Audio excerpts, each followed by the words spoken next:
I'll tell you a funny story. You know how sometimes you're watching a video and it will suggest a video?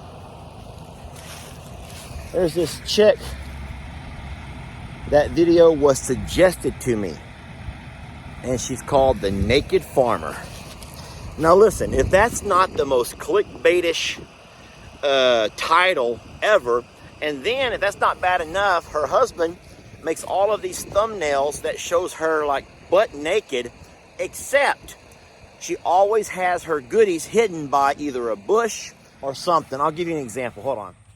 All right, so I want to show you what that page does to get their clickbait.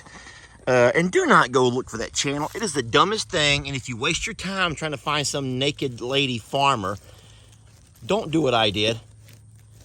Okay, so what they do first is they set their camera up, and they put it on a special mode, and then anything in the background is kind of blurred.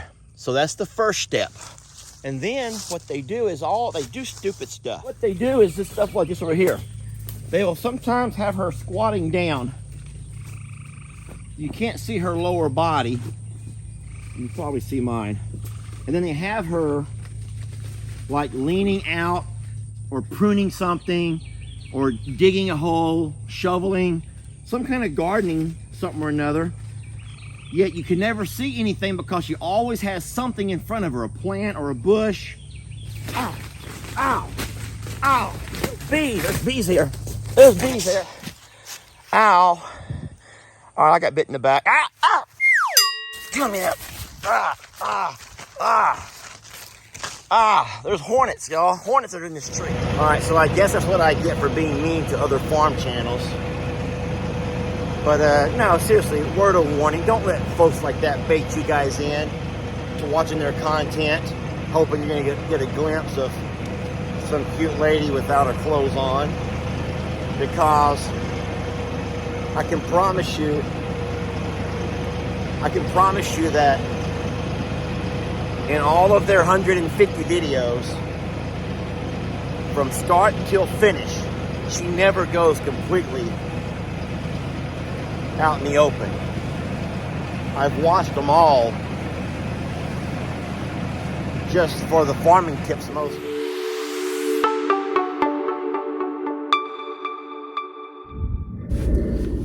Good morning, folks. Lester here. I am headed over to Longhorn Lester's. You can see here in the back seat I have some grass seed.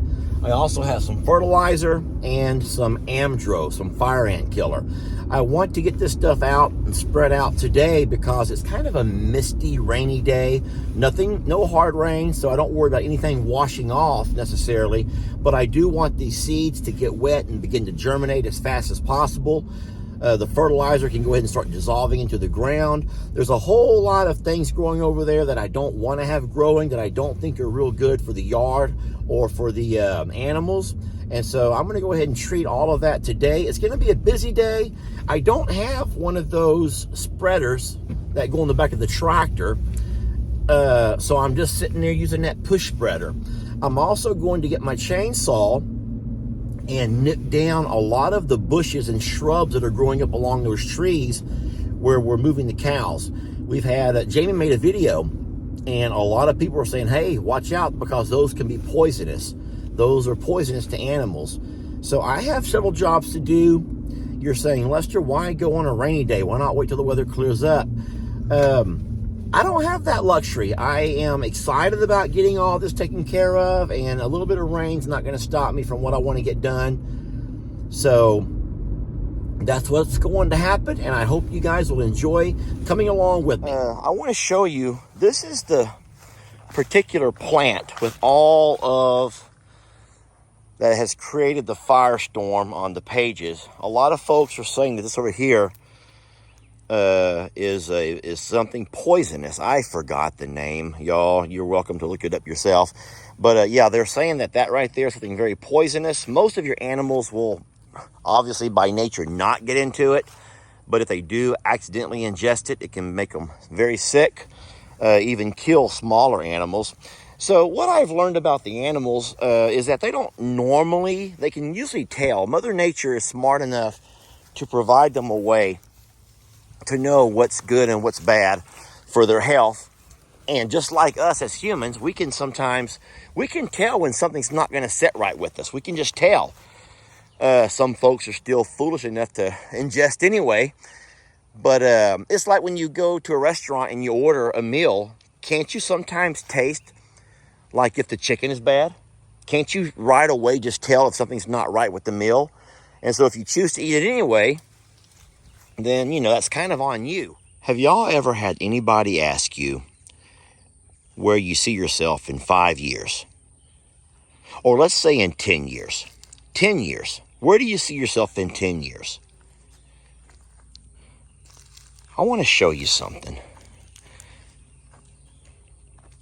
I'm standing on a very high hill. Now, of course, right now I'm looking down there at a lot of dirt where they've been doing the pond digging, all the tractors, a lot of brush that I've been cleaning up and pushing into piles. But I want you to look at this view and imagine yourself in 10 years standing here. I picture in 10 years, all of that dirt will be replaced by beautiful green grass. Tractors will all be gone. There'll be a beautiful pond there and bottom of that hill, ducks and geese swimming around. You'll have your longhorns walking around here in front down the pasture, a couple of horses maybe. Over on the far side, you see a few of our animals. And there'll be a house. There'll be a beautiful home sitting right here. Not a big home, something small, but a place you can walk outside. You got trees to the back. You got your barn off to the side. The other buildings off to the far, in the far distance. You got you a home sitting right here. I'd like to do that for Jamie. I would like to do that for Jamie. Now that's a 10-year goal, y'all. That's a 10-year goal. That's a 10-year goal. I got to get Lex grown. I got to get him through school. I got to get Ellie on his way. By then, Ellie and Xander should be doing well on their own.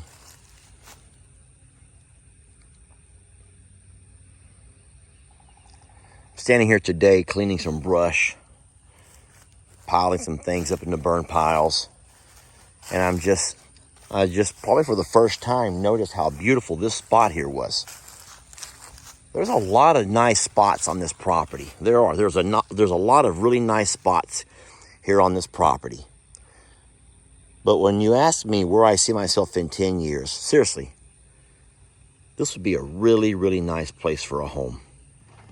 Sometimes when I'm off by myself working, doing a job, no matter what kind of job, around the house, mowing or weed eating, or today with some tractor work. Listen, I challenge myself to do the dumbest things. So I've picked up this pile of brush and I've made myself a goal, and I'm going to try to pile this brush up as high as I can onto this pile I've got going here. And so I want you to look at it now before I start my personal challenge. And I'm going to sit here and I'm just wasting time, y'all. I'm just wasting time, but having fun doing it. I'm going to start piling this stuff up higher and higher, and I want to make a thin but a massive Tower of Babel with all of this.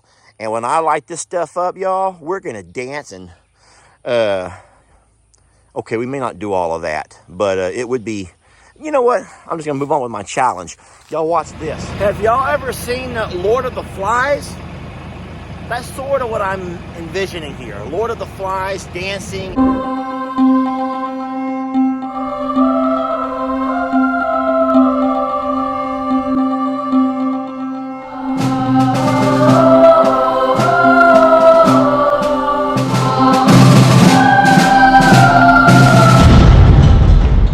And chanting and just hopping around the fire.